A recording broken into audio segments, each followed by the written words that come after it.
नमस्कार, आप देख रहे हैं तहलका यूके न्यूज़। मैं हूं सत्यपाल सिंह नेगी।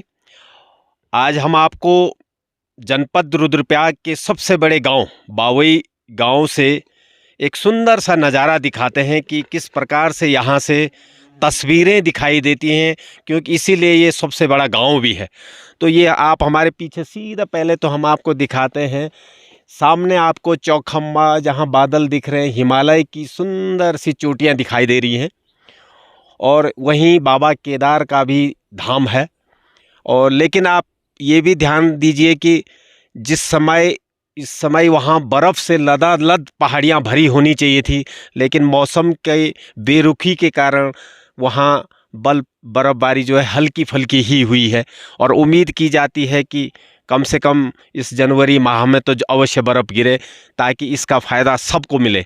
और वहाँ के बाद हम आपको पूरी बावई गांव की एक तस्वीर दिखा रहे हैं, क्योंकि ये सबसे बड़ा गांव जनपद चमोली और रुद्रप्रयाग जब साथ था तब भी ये सबसे बड़ा गांव था, और अब जनपद रुद्रप्रयाग का सबसे बड़ा गांव है।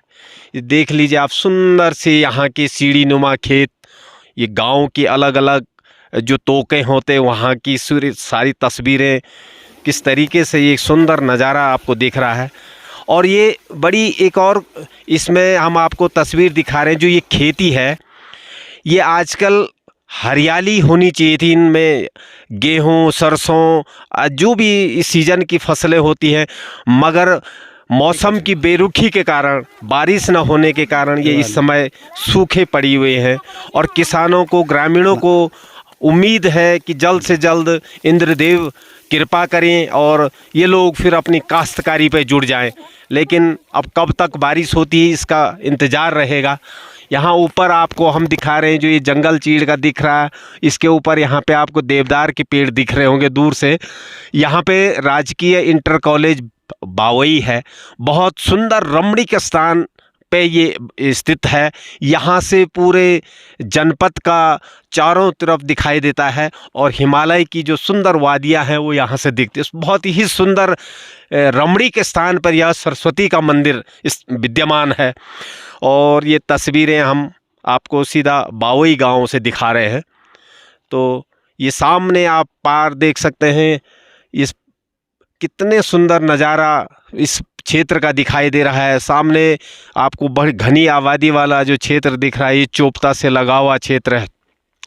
उन पहाड़ियों के ऊपर आप देखेंगे कि सूनी पड़ी हुई है, जबकि इन दिनों यहाँ भी बर्फ़ होनी चाहिए थी, लेकिन जब बारिश नहीं हुई है तो बर्फ़ कहाँ से गिरेगी। वहीं आपको दूर एक पहाड़ी दिख रही होगी, जहाँ हल्का सा बादल है, उसके नीचे भगवान कार्तिकेय स्वामी का जो क्रौंच चोटी है वो दिखाई दे रही है। हल्का से आपको कहीं पे सफ़ेद सफ़ेद कुछ मंदिर के चमकते हुए मंदिर के कुछ हल्के से चित्र दिखाई दे रहे होंगे। तो ये बावई गांव है, जहां से ये सुंदर सा नज़ारा, ये सुंदर सी रमणीक स्थलें यहाँ से दिखाई देती हैं। तो यही हमारे जो बुजुर्ग थे, हमारे जो पूर्वज थे, उन लोगों की क्या सुंदर सोच रही होगी उस समय, कि जिन लोगों ने ऐसी रमणीक स्थलों पे गांव बसाया, यहाँ खेती तैयार की। लेकिन आज दुर्भाग्य है कि नई हमारी शिक्षा नीति के साथ साथ, बढ़ती शिक्षा के साथ साथ, लोग गाँव से मोह भंग कर शहरों की तरफ पलायन कर रहे हैं।